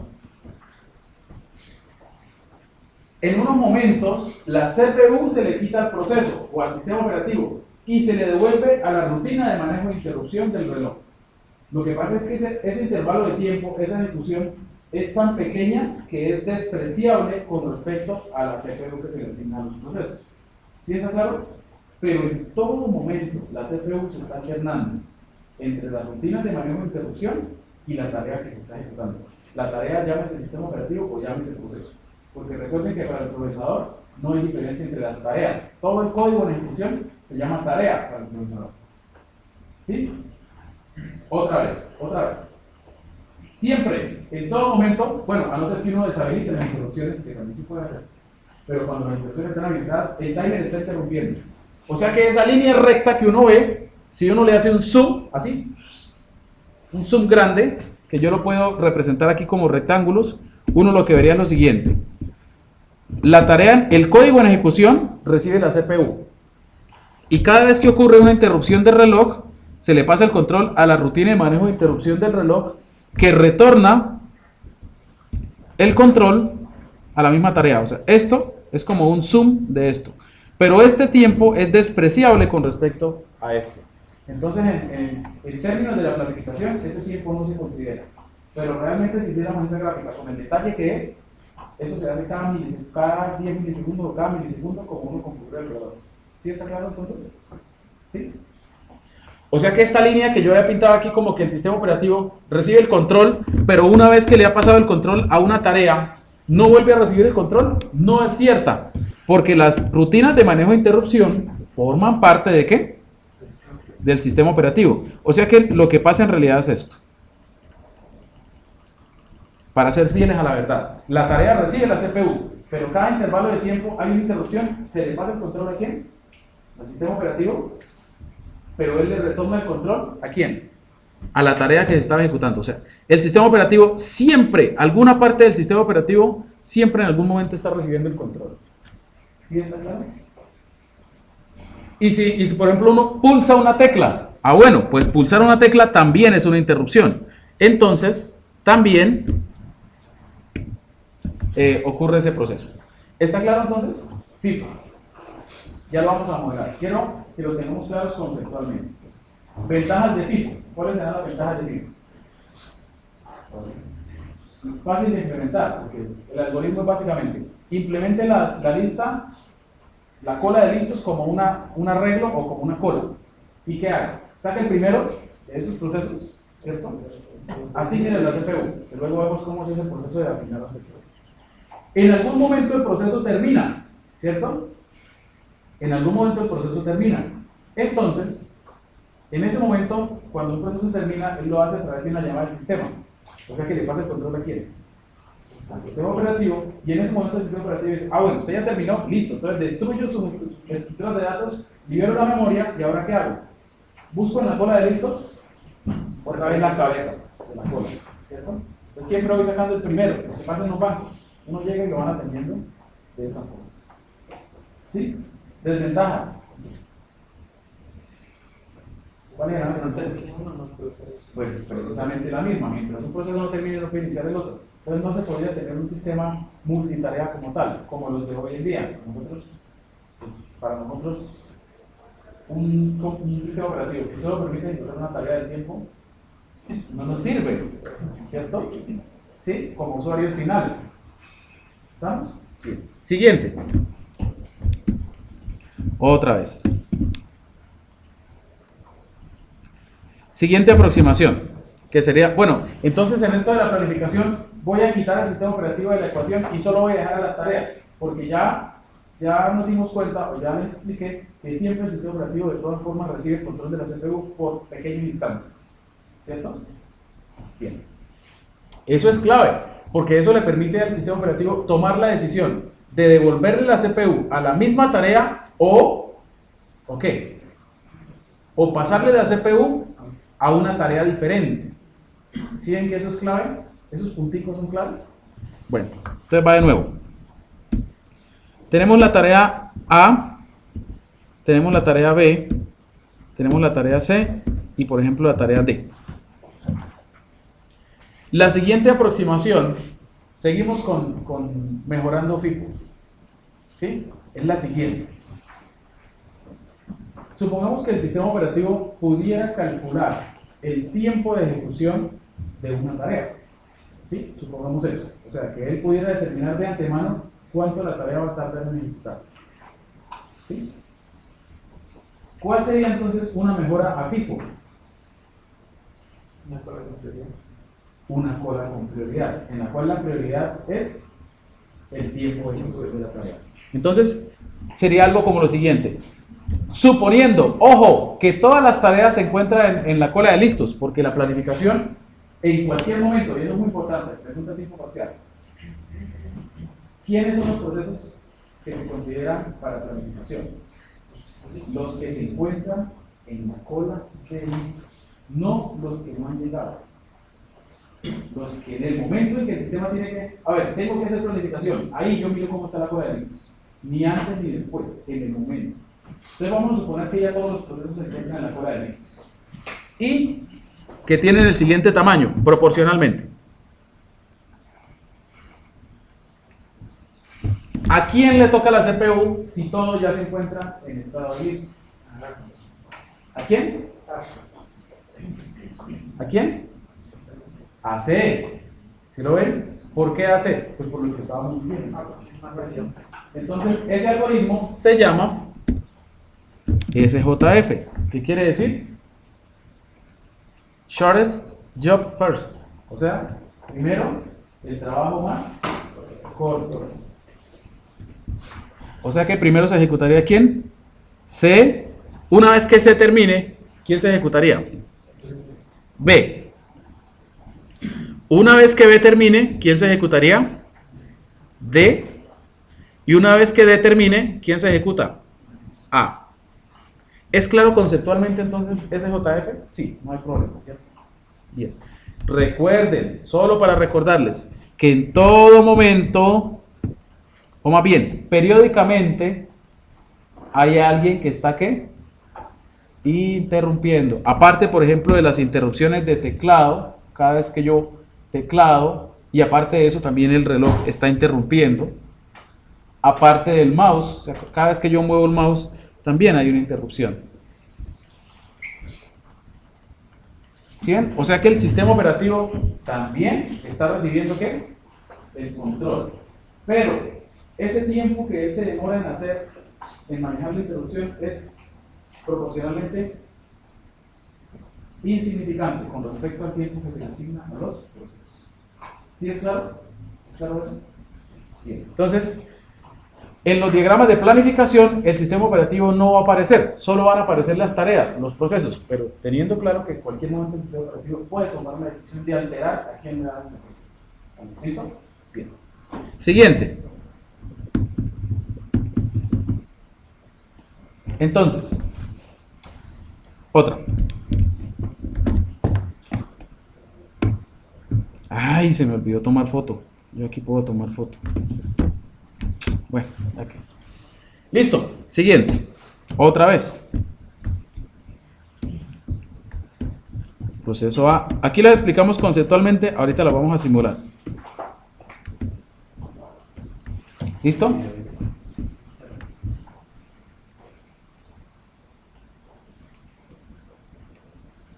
Listo. Ahora sí vamos a hacer un mecanismo mediante el cual el sistema operativo haga una alternancia, o más bien, reparta la CPU de forma equitativa entre los diferentes procesos. ¿Listo? Vamos a implementar esa planificación. Entonces, esa planificación depende del timer para poderse implementar. ¿Cómo funciona? Otra vez. El timer hace una interrupción con una frecuencia que uno determina, 1 milisegundo, 10, 5, lo que uno quiera. Supongamos que es 1 milisegundo la frecuencia con que el timer interrumpe en el sistema. Entonces el sistema operativo puede hacer lo siguiente. Cada vez que el timer interrumpe, incrementa un contador. ¿Listo? Cuando ese contador es múltiplo de un número que uno defina, es tiempo de hacer planificación. Por ejemplo, cada 5. ¿Sí? Es un algoritmo muy sencillo. Cada vez que el reloj interrumpe, incrementa un contador. Entonces, contador igual a contador ¿qué? Más 1. Y preguntaría, si contador módulo 5 es igual a 0, por ejemplo, ¿sí? Quiere decir que ya llegó el momento de ¿qué? De planificar. O sea, de pasarle de la CPU a otro ¿qué? Ese intervalo de tiempo en el cual yo le doy a la CPU un proceso recibe un nombre, se llama quantum. Entonces el sistema operativo Cuando inicia, él define de qué tamaño es el quantum. Él dice, no, mi quantum es de 5 milisegundos. O sea, de 5 interrupciones del reloj, por ejemplo. ¿Sí? O de 10, o de 1, o de 20. ¿Eso de qué depende? Del sistema operativo. ¿Listo? Entonces, vamos a suponer un quantum, por ejemplo, un quantum de este tamaño. Recuerden que estamos en concepto. Ahorita le ponemos números, tranquilos. ¿Listo? Y supongamos que todos están en la cola de listos, todos los procesos, y que llegaron en el orden A, B, C, D. O sea que ¿quién está en la cola de la cabeza de listos? A. ¿Y quién está en la cabeza? ¿Y quién está al final de la cola de listos? D. ¿Eso es claro? Sí. Bueno, entonces, ¿a quién le asignamos la CPU? A, ¿cierto? ¿Durante cuánto tiempo? Pues durante el quantum que hayamos definido. Este. Le damos ese intervalo de tiempo. Recuerden que internamente lo que ha sucedido es que el reloj ha interrumpido. 1, 2, 3, 4, 5. ¡Pum! Hora de planificar. ¿Estamos? Bien. Y en ese momento el sistema operativo toma la decisión. Dice, a ver, ¿qué pasa con A? Señora, a ver, ¿usted qué? ¿Ha terminado? ¿Ya terminó su ejecución? La respuesta era, no, hermano, todavía me falta. Dice, no, qué pena, pero ya cumplió su quantum. Entonces, ¿qué hacemos con él? Lo devolvemos a la cola de listos. ¿A dónde? Al final. Es como si usted en el banco, si usted lleva 10 cheques, 50 facturas, entonces le dice, no, hermano, usted lleva más de 5 minutos. Vaya para al final de la cola. Y pase el siguiente. ¿Listo? En un banco no tiene mucho sentido, pero para los procesos sí. ¿Cierto? Bueno, en un banco también podría tener sentido. Creo que señores se llegan con un morral y con un montón de cosas. Uno le da una rabia y uno es de primero en la fila y tiene que esperar, ¿cierto? Entonces lo mismo. Listo. Entonces, ¿cómo se encuentra la cola de listos entonces? Primero, ¿cómo estaba? A, B, C y D. Suponiendo que esta es la cabeza de la cola, ¿cierto? En este momento, ¿qué hacemos? ¿Cómo queda la cola de listos entonces? ¿Cómo queda ahora? Entonces ahora va a quedar B, C, D, A. O sea que ¿a quién le toca la CPU? A B. ¿Durante cuánto tiempo? Pues el quantum que hayamos definido. Señor B, ¿terminó? No. Entonces, ¿qué hacemos con B? Pailas, hermano.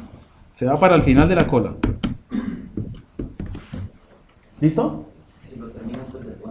Ya vamos para allá. Tranquilo, ya vamos para allá.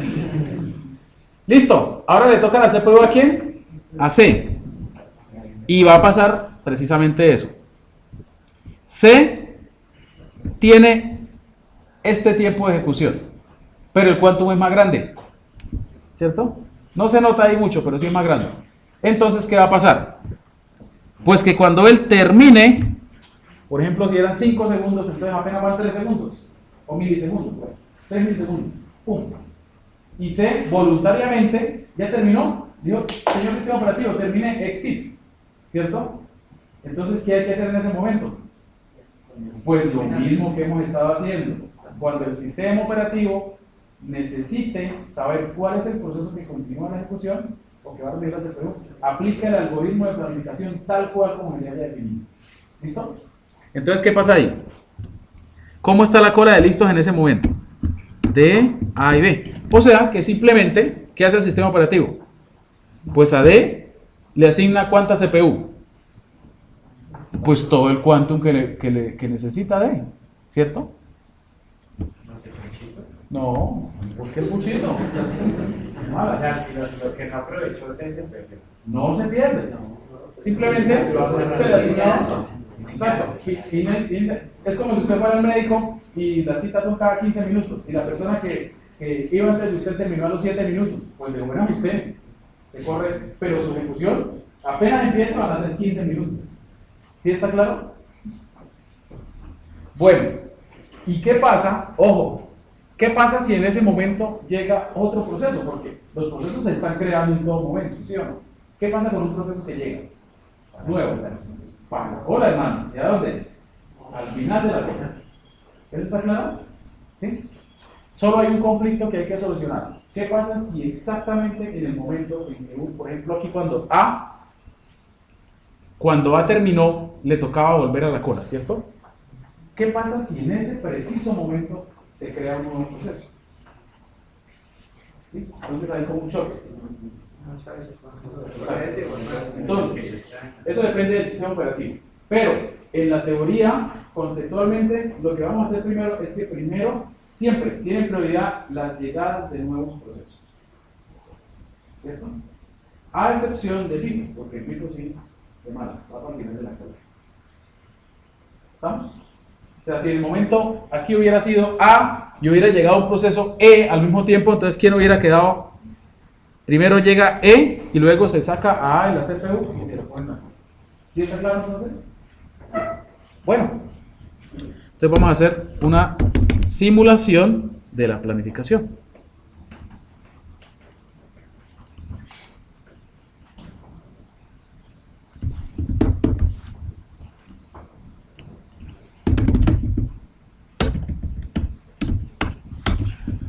Listo.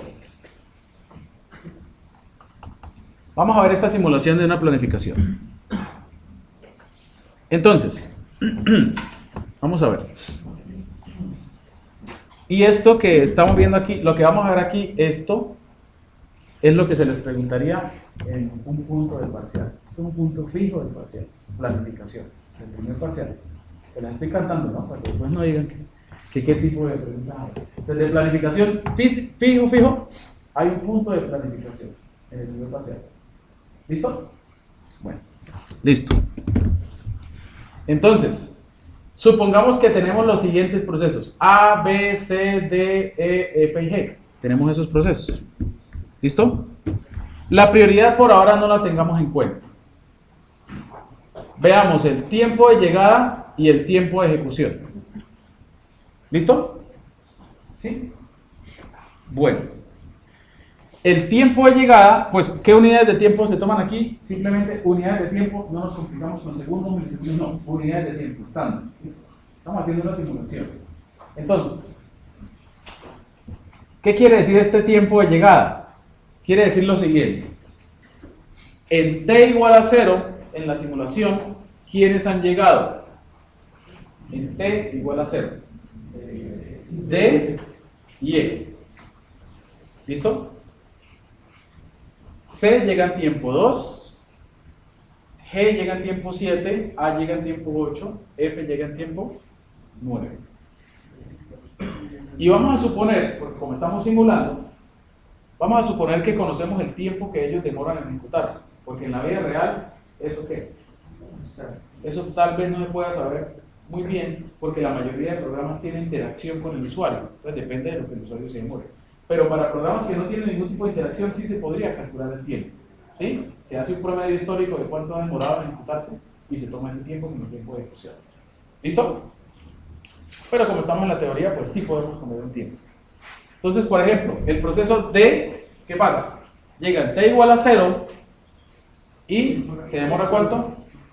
1 unidad de tiempo. No segundos, no, 1 unidad de tiempo. Ni segundos ni milisegundos, no importa. Sí son unidades de tiempo. Listo. Entonces, lo primero que debemos hacer es ubicarlo. Aquí ya está hecha la simulación, pero lo primero que debemos hacer es ubicar los procesos en el tiempo de llegada. Esto que estamos haciendo aquí se llama un diagrama de Gantt, que es un diagrama de tiempo con respecto a otra variable, ¿cierto? En este caso, ¿qué se hace? Eje X tiempo, eje Y los procesos. Estamos en FIFO, entonces, qué lindo. Estamos en FIFO, entonces D y E ya llegaron. ¿En tiempo qué? 0. Y los demás se marcarían el tiempo en el que llegan. Aquí, aquí, aquí, aquí y acá. ¿Listo? Bien. Pregunta del millón. Con esos datos, ¿en qué tiempo arranca la simulación? Con esos datos. Pues en tiempo 0, que es cuando llegan los procesos. ¿Sí? Si no hubiera ningún proceso que llegara en 0, pues no hay problema. La simulación es donde empezaría. Puede ser el tiempo donde llega el primer proceso. ¿Sí es claro eso? Además, puede pasar que de acuerdo con la simulación, el proceso puede pasar una cascarita. Puede haber un grupo de procesos que se planifiquen, y quede la CPU libre y otro proceso llegue por aquí más adelante.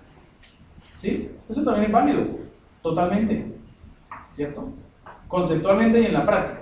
¿Qué indica? Pues que algunos procesos se ejecutaron y terminaron, y por ejemplo por aquí, después de un determinado tiempo, el sistema operativo lanzó una tarea programada, ¡pum!, y arrancó un nuevo proceso. ¿Sí o no? ¿Sí está claro entonces lo que puede pasar? Bien. Ahora, estamos en t igual a 0 y necesitamos hacer FIFO. ¿Qué pasa en t igual a 0 con FIFO? Pues en t igual a 0, en la cola de listos se encuentran ¿quiénes? D y E. Y aquí debemos tomar una decisión. ¿A quién le asignamos la CPU? Esto es un parámetro que ustedes deben tomar también. Cuando haya conflictos, pues en ese momento, ¿sí?, se toma en el orden en que se leyeron los datos. Es decir, el primero que recibiría la CPU sería D, por orden alfabético. ¿Sí está claro? Tenemos dos, debemos romper ese empate. Entonces ustedes lo quieren hacer. Si alguien empieza con E, me da mucha pena, pero no le valgo eso. Eso va a quedar grabado en el video, porque lo estoy diciendo acá. ¿Cuáles son las reglas para hacer la simulación? ¿Listo? ¿Por el orden alfabético o por el tiempo de ejecución? No, por el orden alfabético. Estamos en FIFO. FIFO. O sea que la cola en t igual a 0, ¿cómo se encuentra? La cola de procesos. Para t igual a 0, ¿cómo está? D y E. Así está la cola. ¿Listo? Otra cosa es el algoritmo que yo aplico, pero la cola está en ese estado, en tiempo igual a 0. ¿Sí está claro? Bien. Ahora, ¿qué dice FIFO? ¿FIFO qué dice? Primero en llegar, primero en ser ejecutado. O primero en llegar, primero en salir. O sea que la CPU le toca ¿a quién?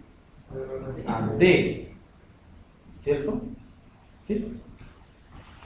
D, ¿qué tiempo de ejecución tiene? Como estamos en FIFO, la CPU se asigna y solo se quita ¿cuándo? Cuando el proceso termine. Entonces, D tiene 1. O sea que entre 0 y 1 se está ejecutando ¿quién? D. Y durante ese tiempo, el señor E tiene que esperar. Él sigue estando en la cola ¿de qué? De listos. Ahora, entonces, en tiempo igual a 1, D ha terminado, ¿cierto? Lo señalamos con un OK, ¿cierto? Lo señalamos con un OK para decir que ya terminó. Y entonces, ¿qué pasa en T igual a 1? Ojo, en T igual a 1, D dice, señor sistema operativo, termino, ¿cierto? Y en ese momento, recuerden, en ese momento el sistema operativo debe ejecutar su algoritmo de ¿qué? De la ejecución. Y debe tomar la decisión con respecto a los procesos que en ese momento se encuentren en la cola de listos. Lo repito despacio para que no vayan a cometer errores. Porque error típico. Alguien dice, no, pues entonces le paso la CPU a... Paila, se tiró todo. No ha llegado. ¿Cómo le vamos a dar la CPU si ya no ha llegado siquiera? En T igual a 1. ¿Eso es claro? ¿Sí? Bueno, espero que no cometan esos errores. Bien, listo. T igual a 1. ¿Cómo se encuentra la cola de listos? Recordémosla. Solamente queda E. Listo. T igual a 1. Entonces, pues el sistema operativo, pues, a ver, ¿quién está? Solo él. Entonces, tome la CPU. ¿Durante cuánto tiempo? Estamos en FIFO. Entonces, estamos en FIFO y E se demora 8. O sea que va a ir de T igual a 1 hasta T igual a 9. ¿Listo? Hasta aquí. Y termina. Pero mientras él se ha estado ejecutando, ojo, la cola de listos ha estado cambiando. ¿Sí o no? Veamos. En T igual a... bueno, cuando él pasa la CPU, pues la cola de listos queda como vacía, porque él era el único que estaba ahí. ¿Cierto? ¿Cómo cambia la cola de listos si la CPU está ocupada? ¿Quién me responde esa pregunta? ¿Cómo pueden meterse nuevos procesos si el que se está ejecutando es E? Pues el sistema operativo. Recuerden que siempre hay una interrupción ahí. Entonces, en algún momento el sistema operativo o el mismo E mediante una llamada al sistema dijo que arrancara A, por ejemplo. ¿Sí estamos? ¿Sí es claro eso? La pregunta suya es muy válida. pero ya había explicado, ¿cierto? Ya había explicado eso. Pueden aparecer nuevos procesos mientras otro tenga la CPU, sí, claro, porque puede estar, o el proceso que estaba en la CPU hizo una llamada al sistema y se le retornó de una vez la CPU, entonces ese tiempo es despreciable con respecto al tiempo de CPU, o el sistema operativo arrancó una nueva tarea. ¿Sí es claro? Por eso es que A puede aparecer y también puede aparecer G y también puede aparecer B, mientras E recibe la CPU. ¿Sí está claro? Sí, bien. Entonces, en T igual a 2, la cola de listos ahora recibe ¿a quién? A C. En T igual a 3, ¿recibe a quién? Ah, no, perdón, no. En T igual a 2 y en T igual a 8 llega a. Ah, perdón. Ah, bueno, entonces, ojo, eso es lo que hay que tener en cuenta. Entonces, vamos a pintarlas. Digamos T igual a 2. Aquí la CPU tendría ¿a quién? A C. ¿Listo? Bueno, en T igual a 7, ¿cómo estaría la cola de listos entonces? C sigue estando en la cola de listos, de primerito. Y detrás de C iría ¿quién? G. ¿Sí está claro? Y en T igual a 8, ¿en T igual a qué? A 8. Llega A. Aquí, bueno, este me quedó corrido, este iría aquí. En T igual a 8 llega A, o sea que la cola de listos, ¿cómo estaría? C, G y A. ¿Listo? Y ahora miren lo bonito. ¿Qué pasa en T igual a 9? En el momento en que E está terminando. Llega también F. O sea que en T igual a 9, la cola de listos se encontrará así. C, G, A y F. ¿Está claro? Bien. Listo. Entonces termina E, ok. Y ahora, ¿qué tiene que hacer el sistema operativo? Pero déjame un momento que termina E, no empieza G. Ya no había empezado G. No. Él llegó en tiempo 7, pero él llegó a la cola de listos. C. Sí, o sea. No, él llegó en tiempo 2, pero E se estaba ejecutando. Tiene que llegar a la cola de listos. Eso es lo que hemos dicho. El segundo que está terminando igual como tiempo de ejecución. Claro, por supuesto. O sea, es como si ustedes llegaran a las 8 en punto al banco. Estaban D y E, 8 en punto. ¿Sí? Entonces los dos entraron. 8 y 1. Ah, bueno, a las 8 en punto recibe la CPU D, ¿cierto? A las 8 y 1 sale D y le toca la CPU a quién? A E. 8 y 1 está ejecutándose. 8 y 2 sigue ejecutándose él, pero llegó otro proceso. C. 8 y 7 llegó G, ¿cierto? 8 y 8 llegó A. E sigue ejecutándose, ¿cierto? 8 y 9 llegó E. ¡Pum! No quiere decir que ellos lleguen y una vez se ejecuten. No. Ellos llegan a la cola de listos. ¿Sí está claro? Pero no debería quedar la cola de AF en el tiempo 9, porque como en el tiempo 9 termina inmediatamente. Por eso, sí, ahí estamos. Es que hay que tomar fotos instantáneas. Pues en el tiempo 9 estamos. C, G, A y F, E está terminando y en ese momento el sistema operativo debe tomar la decisión. ¿A quién le doy la CPU? ¿A quién? A C. O sea que la cola quedaría como G, A, F y C estaría en la CPU. No, tiempo 9. Tiempo 9. Recuerden que esa sí, en realidad es en el 9.00001. Sí, pero ese tiempo, hemos dicho, el tiempo que gasta el sistema operativo en tomar las decisiones es proporcionalmente despreciable con respecto al tiempo. Sí, la realidad sería en el tiempo 9 con un nanosegundo. Pero eso es 9. ¿Sí es claro? Bien. Pero finalmente primero metería F y saca luego. Sí, señor, eso sí es importante. Mucha atención, lo que dice el compañero. Primero se procesan las llegadas. En ese momento T igual a 9, llega F. Entonces F primero y luego se toma la decisión de sacar a quién? A C. ¿Eso es claro? Ahorita no es tan crítico, pero en otros algoritmos sí va a ser crítico eso. Que siempre se procesa primero las llegadas. ¿Ok? Bueno. Entonces en T igual a 9, ¿quién recibe la CPU? C. ¿Durante cuánto tiempo? 2. ¿cierto? O sea, 9, 10 y 11. En ese, hasta 11 no ha llegado ningún otro, entonces no hay problema. La cola sigue estando G, A y F, cola de listos. O sea que él termina C y el siguiente que recibe la CPU, ¿quién es? Pues G, ¿cierto? ¿En T igual a qué? En T igual a 11. Recibe la CPU G durante ¿cuánto tiempo? 3. O sea, de 11 a 14. Pero en T igual a 12, ¿cómo se encuentra la CPU? La cola de listos, perdón. G tiene la CPU, no está en la cola de listos. Está A, F y llega ¿quién? B. ¿Cierto? En T igual a 12. ¿Listo? Bien. Mírelo. B llegan en T igual a 12. ¿Sí? Cuando se está ejecutando ¿quién? G. ¿Listo? Bien. Y T igual a 14. ¿Termina quién? G. ¿A quién le toca la CPU? A, que recibe la CPU desde T igual a 14 hasta T igual a 24, porque él tiene 10 de tiempo de ejecución. Mientras tanto, todos los demás, estas rayitas punteadas, son que el proceso se encuentra ¿en dónde? ¿En la cola de qué? De listos. ¿Sí? Mientras A se está ejecutando, F y B, ¿qué pasa con ellos? F y B, pues tienen que esperar. En T igual a 24, A termina. ¿Y cómo se encuentra en la cola?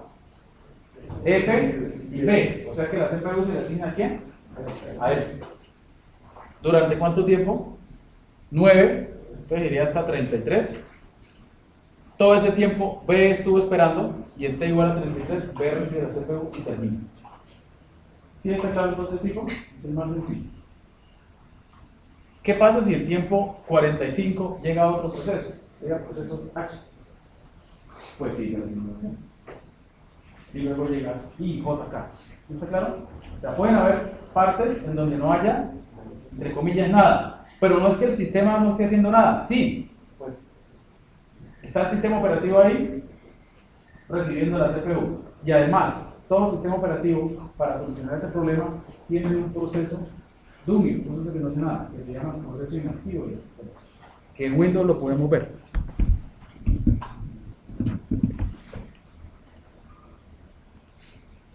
Busquémoslo.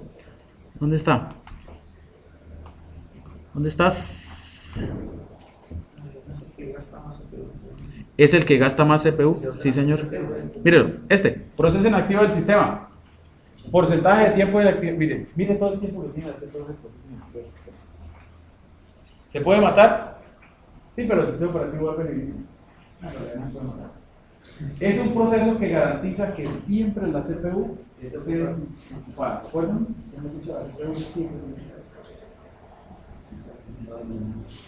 Entonces ese tampoco se dibuja porque él siempre está ahí.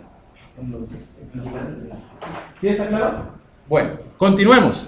Porque ahora sí va a ser crítico lo de las llegadas. Ojo, con el siguiente algoritmo. ¿Qué es el? Miren, entonces esta sería fijo. ¿Qué se puede hacer aquí? Interesante y ustedes lo deben hacer. Con este video, ustedes toman estos datos, hacen la simulación. No es que la miran, hacen las rayitas, las pintan y verifican que les queden igual. Porque en el parcial van a tener que entregar esto más calcular el tiempo promedio de espera. ¿Cómo se calcula el tiempo promedio de espera? Pongan atención a esto, por favor. Mucha atención. El tiempo promedio de espera es la suma de los tiempos de espera de todos los procesos. Es decir, la sumatoria de todos los tiempos en los cuales los procesos estuvieron en estado de listo. O sea, estas rayitas punteadas. Solo las rayitas punteadas. Estos.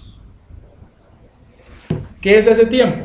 Pues es el tiempo en el cual los procesos estaban esperando por la CPU, pero no se les pudo asignar porque había otro proceso en ejecución. Dividido, todas esas sumas, dividido entre el número total de procesos. ¿Listo? Entonces ustedes lo van a hacer, lo van a calcular ese tiempo promedio de espera. ¿Listo? Señor. O sea, es sumar todas las rayitas punteadas de todos los procesos. Este, más este, más este, más este. Ojo, no es, porque lo han hecho muchas veces, este tiempo, más este, más este, más este, más este, más este, más este. No, no, no, no, no, no. Es solo el tiempo en el que ellos se encontraban en qué? Listo. O sea, este, este, este, este, este y este. ¿Está claro? Está perfectamente claro. Ese no se ejecutó, o sea, que no estuvo tiempo en espera. No, C sí estuvo en espera, fue D. D no tiene tiempo de espera. ¿Cuál es el tiempo de espera de D? Cero. Porque él llegó y de una vez le tocó la CPU. Claro. O sea, usted sumaría, por decir algo, no sé el número exacto, pero diría 5 más 14 más 1 más 0 más tanto, más tanto, más tanto, dividido entre todos. ¿Está claro? ¿Sí? Claro. Es perfectamente válido que un proceso tenga tiempo de espera cero. Ahí lo que quiere decir es que estuvo de buenas, ¿cierto? Llegó y de una vez le tocó la CPU. O sea, como cuando uno llega al banco y está vacío, y ¡pum! De una. Ah, qué maravilla, ¿cierto? Bueno. Ojo que ahora sí la llegada de los procesos va a ser vital. En FIFO no tanto, pero en los demás sí es vital. En FIFO no importa mucho porque siempre llega al final de... ¿Siempre se llega al final de qué? De la cola. En FIFO hay una excepción a la regla. Ojo con esto que es muy importante, lo voy a decir. ¿Qué pasa en FIFO? ¿Sí? ¿O qué pasa si tuviéramos una... olvidemos un momentito de esto. Si tuviéramos una cola FIFO, hay un proceso que estaba en la CPU y por alguna razón tuvo que volver otra vez a la cola de listos. Y en ese preciso momento llega otro proceso. ¿Quién queda de primero en la cola? ¿Cuál? El nuevo, habíamos dicho, ¿cierto? Esa es la regla. Pero repito, en FIFO hay una excepción. Porque para que la cola sea FIFO, quiere decir que el proceso que estaba ejecutándose y volvió, tiene que volver a ejecutarse él hasta que termine, porque si no la cola no sería FIFO. ¿Está claro?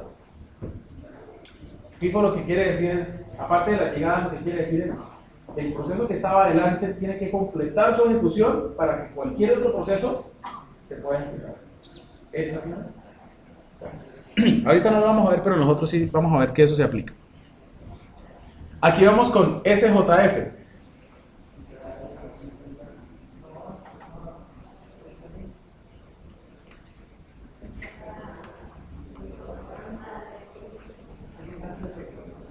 Listo, SJF.